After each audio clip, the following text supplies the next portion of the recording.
করে দেওয়ার জন্য আলহামদুলিল্লাহ। বক্তব্যের শুরুতেই আমি শরীফ ওসমান হাদির আত্মার মাগফিরাত কামনা করছি এবং তাকে যারা হত্যা করেছে এই হত্যাকাণ্ডের সুষ্ঠু তদন্ত করে যারা এই হত্যাকাণ্ডের সাথে জড়িত তাদের গ্রেপ্তার এবং শাস্তি দাবি করছি এবং বাংলাদেশের প্রতিটি নাগরিক এবং প্রতিটি প্রার্থীর নিরাপত্তা দেওয়ার জন্য এই সরকারের প্রতি আহ্বান জানাচ্ছি।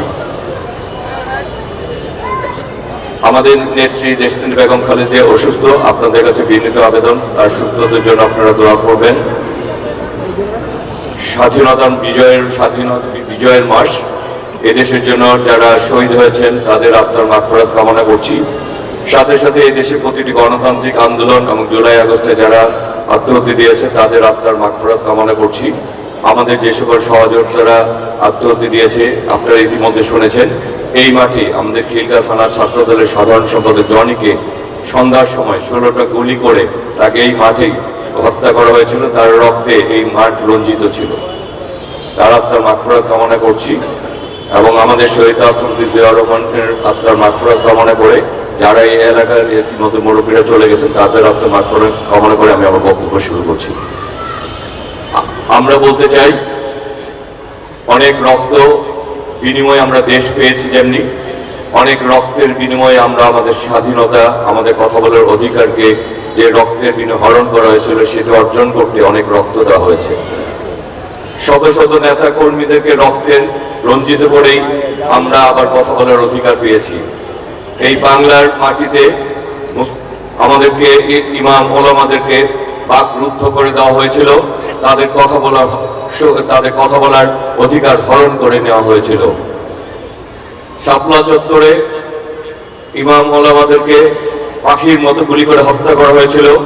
সেদিন আমাদের নেত্রী দেশনেত্রী বেগম খালেদা জিয়া বলেছিলেন, যদি এই বাংলার মাটিতে আমি বেঁচে থাকি তাহলে একদিন যারা এই ইমাম ওলামাদেরকে হত্যা করেছে তাদের বিচার ইনশাল্লাহ এই বাংলার মাটিতেই হবে। আমরা বলতে চাই, আমার নেতা শহীদ রাষ্ট্রপতি জিয়াউর রহমান ইসলামী মূল্যবোধে বিশ্বাসী। তিনি সংবিধানে বিসমিল্লাহির রহমানে সংযোজন করেছেন এবং মহান আল্লাহর উপর আস্থা এবং বিশ্বাসের স্থাপন করেছেন এবং ইসলামী মূল্যবোধে বিশ্বাস করতেন। ইমাম ওলামাদেরকে তিনি মর্যাদা দিতেন, তাদের পরামর্শ নিতেন এবং সেই কারণেই মধ্যপ্রাচ্যে তিনি অত্যন্ত জনপ্রিয় ছিলেন এবং তিনি ইসলামী মূল্যবোধের আলোকেই দেশকে এগিয়ে নিয়ে যেতে চেয়েছিলেন সম্মিলিতভাবে। আমরাও বলতে চাই, আমরা সবসময় ইসলামী মূল্যবোধকে বিশ্বাস করি। ইসলামকে সামনে রেখেই আমরা দেশাত্মবোধে জাগ্রত হই আমরা আগামী দিনগুলিকে চলতে চাই। আমরা এই দেশকে সকলের বাংলাদেশ বানাতে চাই। এই দেশকে যাতে 18 কোটি মানুষ তাদের দেশ মনে করে, সকলের অধিকার যাতে বাস্তবায়ন হয়, সকলেই যাতে তার পছন্দের প্রতিনিধি সে নিজের বেছে নিতে পারে। একজন মানুষ এ দেশের নাগরিক হিসেবে তার যে অধিকার, সেই অধিকার যাতে বাস্তবায়ন হয় সেটি আমাদের, সেই জন্যই আমরা সংগ্রাম করেছি। আমরা সেই সংগ্রাম অব্যাহত রাখবো যতদিন না পর্যন্ত এই দেশের মানুষ তার অধিকার ফেরত পাবে। আজকে এখানে এই ওয়াজ মাহফিলের আজকে যিনি সভাপতি তিনি বলেছেন, শ্রদ্ধেয় ইমাম সাহেব তিনি বলেছেন, এই কমিটি সেন্টারটি আমাদের সময় বিএনপি সময় হয়েছিল বলেই বিগত সরকার এই কমিটি সেন্টারটি সম্পন্ন করতে চায়নি এবং দীর্ঘ অনেক বছর, প্রায় 16 বছর এই কমিটি সেন্টারটি অকেজো অবস্থা পড়ে থাকার কারণে এই আজকে এটিকে যদি নতুনভাবে কাজ করতে হয় তাকে এটি সম্পূর্ণভাবে ভেঙে নতুনভাবে আবার করতে হবে। কারণ এই কমিটি সেন্টারটি এই অবস্থা দেখে সরকারের ফ্যাসিস্ট সরকারের পতনের পর আমাদের জননেতা জনাব মীর জাফর, যিনি এটি তৈরি করেছিলেন, এই কাজটি বাস্তবায়ন করতে চেয়েছিলেন, তিনি সংশ্লিষ্ট কর্তৃপক্ষের সাথে যোগাযোগ করেছিলেন। তারা এসে বলছে এটি যে বর্তমান অবস্থা রয়েছে এটিকে আবার নতুনভাবে এটিকে সংস্কার করা সম্ভব না, পুনর্নির্মাণ করতে হবে এবং এটাকে ভেঙে আবার করতে হবে। তবে ইনশাল্লাহ আমরা বলতে চাই, আমাদের নেতা জনাব মীর জাফর এলাকার উন্নয়নে বিশ্বাস করতেন, আমরাও তার কর্মী, আমরাও উন্নয়নে বিশ্বাস করি।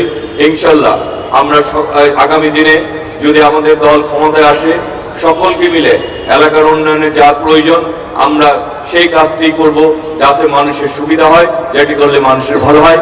ইনশাল্লাহ আমরা সেই কাজটি করব। আরেকটি জিনিস, এই মাঠটি বানানো হয়েছিল, এই মাঠটিকেও আমাদের জননেতা মির্জা আব্বাস বানিয়েছিলেন। তখন এই মাঠটি বানাতে যে ওনার অনেক কষ্ট হয়েছে। তো এই মাঠটি করার সময় তিনি বলেছিলেন এই মাঠটি শুধুমাত্র আমাদের এলাকার যারা ছিল তারা, এই মাঠটিকে কোনো বাণিজ্যিক মাঠ বানানো যাবে না, এটি এলাকার পাশে, এটি সবাই যাতে ব্যবহার করতে পারে এবং সকলের ব্যবহারের জন্য উন্মুক্ত করে দেওয়া হবে, সেই উদ্দেশ্যে কিন্তু এই মাঠটি এখানে তৈরি করা হয়েছিল। পরবর্তীতে যারা এইসব নিয়ে বাণিজ্যিকভাবে ব্যবসা করতে চেয়েছে তারাই এই মাঠটির সৌন্দর্যকে নষ্ট করতে চেয়েছে। এবং এই মাঠটিতে ইসলাম যখন আমাদের ইমাম ওলামারা ইসলামের পক্ষে কথা বলতে চেয়েছে এবং সেই কথা যখন সেই ফ্যাসিস্ট সরকারদের বিরুদ্ধে চলে যাচ্ছিল, সে কারণেই তারা সারা বাংলাদেশে ওয়াজ মাহফিলগুলিকে যাতে করতে না পারে, সমাবেশ, ইসলামী সমাবেশগুলি যেতে না হয়, সেই কারণে পরিকল্পিতভাবে এগুলি করা হয়েছিল। আমরা মনে করি যে আগামী দিনে আমরা যেহেতু ইসলামী মূল্যবোধে বিশ্বাসী, আমরা আগামী দিনে ইসলামী যারা ইমাম ওলামা রয়েছেন, যারা ইসলামের কথা বলতে চান, আমরা সকল সময় তাদের পাশে থাকবো ইনশাল্লাহ। আমি আর বক্তব্য বাড়াবো না, আমি শুধু বলবো আমরা কথাই নয়, আগামী দিনে কাজের মাধ্যমেই আমরা যে কাজে বিশ্বাসী সেই কথাটি প্রমাণ করব। আর আপনাদের ভালোবাসা চাই, আপনাদের কাছে দোয়া চাই। আপনারা অতীতেও ভালোর সাথে ছিলাম, ভবিষ্যতেও ভালোর সাথে থাকতে চাই। যা কিছু মন্দ সবকিছু আমরা সকলে মিলেই প্রতিহত করব। আমরা একটি সুন্দর ঢাকা ৯কে গড়ে তুলব, সেই প্রত্যাশায় যে আপনাদের দোয়া